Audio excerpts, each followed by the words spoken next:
which are two parts. Normally you do the first part, 3 minutes. At the 3-minute point, that is the cliffhanger to make you want to hear more. Everybody who's done the novel then wait for the judges to decide which one was the best and which one was the second, and then they get the chance of reading the rest of it, so you find out what happened in it.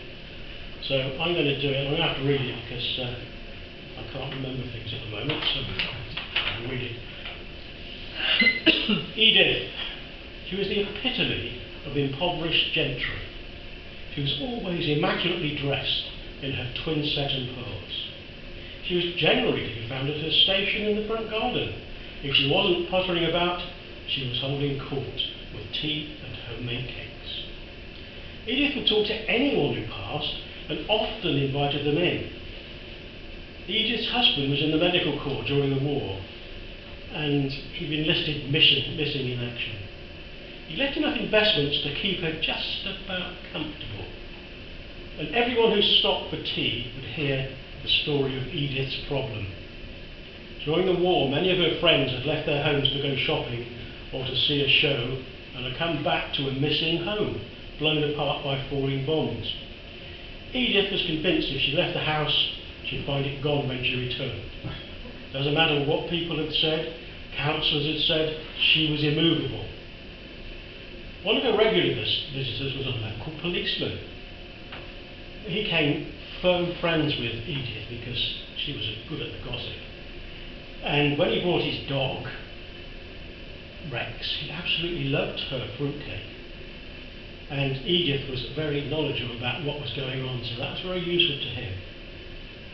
If it was raining, of course, everybody went inside into her front parlour. And the tea and cakes are served there. It's a typical Edwardian type place, full of bric-a-brac, deep and comfortable leather chairs, and food. Now, okay, we've heard about the tea and the cakes, but these vans would stop and carry in these insulated boxes of food. And Edith would go into the kitchen and sort it all out, and they'd take it away, because she wouldn't go out. You know, she wouldn't leave, so they had to bring it to her.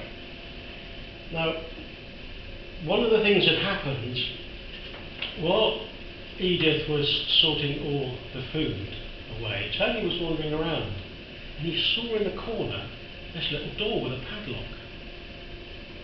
Oh, interesting.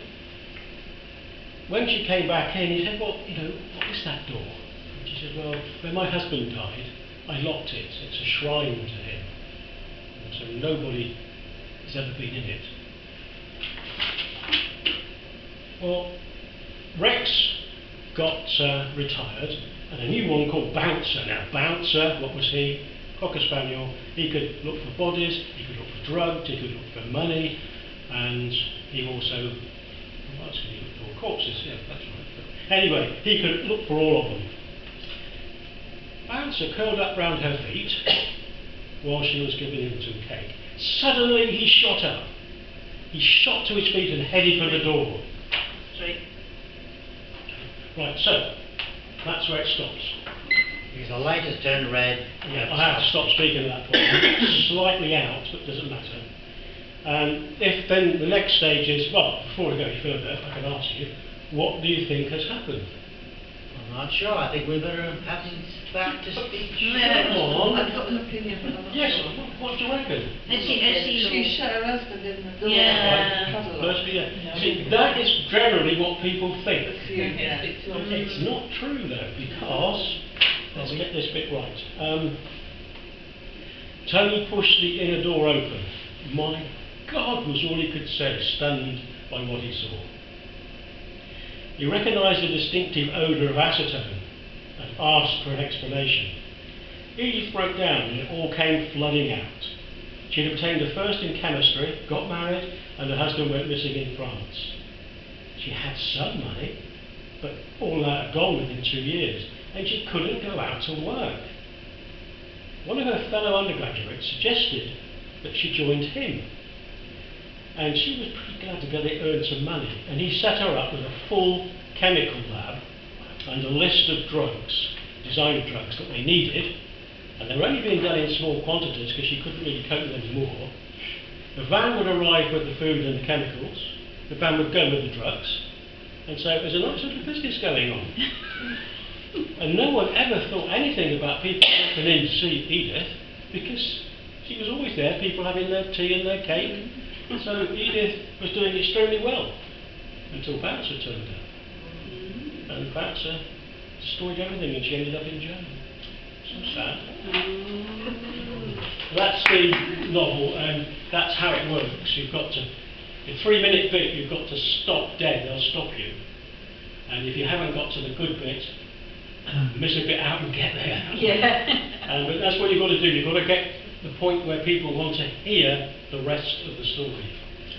You said you didn't quite get your cliffhanger bit on that. No, I just missed it by About 15 seconds. yeah, it was, where is it? Where he said and then they opened the door and they Just couldn't believe before what that they it was, saw. yeah. That was a better way to end it. Yeah, to Edith, he asked Edith to open the door. She was mumbling about desecrating her husband's memory. And as the door opened, there was the odour. So, a bit And about that dog got Yeah. sat next to the door then. the dog had walked. Yeah, We didn't say that. No, bit. the training. No, you went to the door. I said he went to the door. Yeah. Oh, okay. And what happens with drugged or other dogs? Yeah. They either sit or stand pointing at where they've spotted something Yeah. or smelt something. So anyway, that's what a novel is. Mm.